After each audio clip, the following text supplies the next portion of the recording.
சரி, அடுத்த கொஸ்டின் என்ன அப்படின்னு சொல்லி பார்த்தோம்னா, ஸ்டேட்மெண்ட்ல கேட்டிருக்காங்க. அந்த கொஸ்டினை பொறுத்த வரைக்கும் முதல் கொஸ்டின் கூற்று 1 என்ன அப்படின்னு சொல்லி பார்த்தோம்னா, சிலப்பதிகாரம் ஒரு சங்க இலக்கியமாகும் அப்படின்னு சொல்லி கொடுத்திருக்காங்க.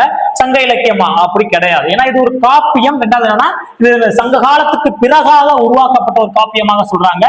இது சிலப்பதிகாரம் என்பது என்னது முதல் காப்பியமாக விளங்குச்சு. இது வந்து என்னது சங்க காலத்துக்கு பின்பாக உருவாக்கப்படுது. நெக்ஸ்ட் வந்து இரண்டாவது கூற்றை பாருங்க.